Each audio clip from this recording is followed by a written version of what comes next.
ఎగురుతుంది, ఇక్కడ ఎగురితే నెక్స్ట్ ఢిల్లీలో కూడా ఎగురుతుంది. కాబట్టి మరి పునాదిగా రేపు పార్లమెంట్ ఎన్నికలలో మన యొక్క పార్టీ నాయకుడు మరి త్యాగాల కుటుంబం దేశం కోసం అహర్నిశలు కృషి చేసేటువంటి పార్టీ కాంగ్రెస్ పార్టీ. ఆ పార్టీ నాయకత్వం ద్వారానే ఈ దేశంలో మరి రాజ్యాంగం గాని, హక్కులు గాని, పేదలకు ఇల్లు గాని, మరి భూముల పంపకం గాని, అటవీ హక్కుల చట్టం గాని, 100 రోజుల పని చట్టం గాని, సమాచార హక్కు చట్టం గాని, విద్యా హక్కు చట్టం గాని, ఇట్లాంటి ఎన్నో గొప్ప మార్పులు తీసుకొచ్చి ప్రతి దగ్గర పిల్లల చదువులకు కాలేజీలు, మోడల్ స్కూళ్లు, ఏకలవ్య స్కూళ్లు, మరి యూనివర్సిటీలు అనేకం ఈ దేశంలో విప్లవాత్మకమైనటువంటి మార్పులకు శ్రీకారం చుట్టింది. ఆనాటి నెహ్రూ ప్రభుత్వం నుండి మరి మొన్నటి మన్మోహన్ సింగ్ ప్రభుత్వం దాకా అని కూడా ఈ సందర్భంగా తెలియజేస్తా ఉన్నాను. మరి ఇందిరమ్మ కుటుంబం అంటే త్యాగాల కుటుంబం. నెహ్రూ గారి తర్వాత ఇందిరమ్మ వచ్చింది.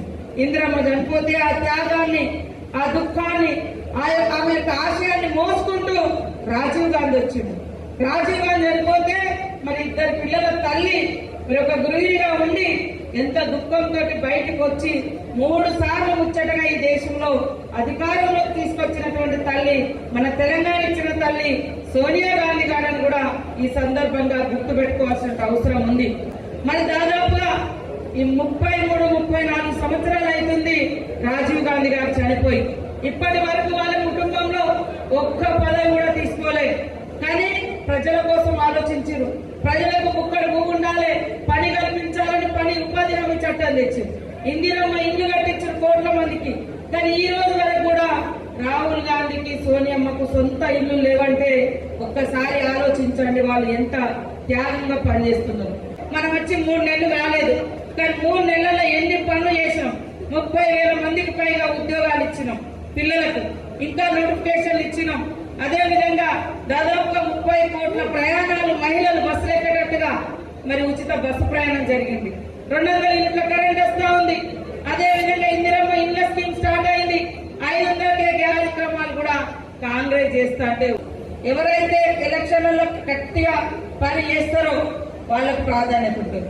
ఏ బూతుల్లో అయితే మెజారిటీ ఓట్లు తీసుకొస్తారో వాళ్ళ మాటకు విలువ ఉంటుంది. వాళ్ళు నిజంగా మేము కూడా గౌరవిస్తాం. ఢిల్లీలో రాహుల్ గాంధీ ప్రధానమంత్రి కావాలి, అవునా కదా? రాహుల్ గాంధీ గారి కంటే, సోనియమ్మ కంటే మరి ఇప్పుడైతే మనకు అంత ఇంపార్టెంట్ అయితే ఏం లేదు కదా.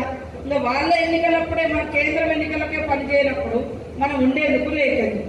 ఖచ్చితంగా 1 నెల రోజులు అందరు మీ అన్న డిమాండ్లన్నీ మీ ఎవరిని నేర్చుకోవాలన్నా, ఎవరి గేట్లు తెరవాలన్నా మీ అభిప్రాయము ఇక్కడ శ్రీయారన్న మీరందరూ అభిప్రాయం కోసం ఈ దేశం బాగుపడాలంటే రాహుల్ గాంధీ గారు ప్రధానమంత్రి ఉండాలి. వాళ్ళు ఎంతసేపు 10 ఏళ్లలో ఏం చేసినా చెప్పుకుంటలేరు. దేవుని పేరు చెప్తున్నారు, ఇంకో మతం పేరు చెప్తున్నారు. దయచేసి 50,000 మెజార్టీ మీరు లక్ష్యంగా పెట్టుకొని పనిచేయండి. అప్పుడు మీరు ఏం చెప్పినా, నేను ఇప్పటికి కూడా మీరు ఏం అడిగినా శ్రీయారన్న నేను ఇచ్చుకుంటూ వచ్చిన. కాబట్టి రాహుల్ గాంధీ గారిని ప్రధానమంత్రి చేసే దాంట్లో మన పార్లమెంటు కూడా గెలిచుంటే మనకు రేపు సెంట్రల్ లో ఖచ్చితంగా కాంగ్రెస్ వస్తున్నది.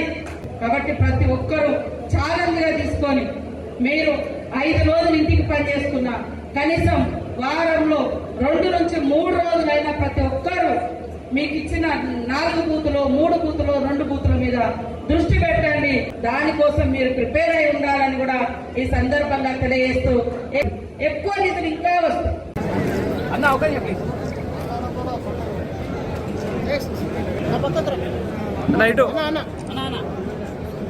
ఇటు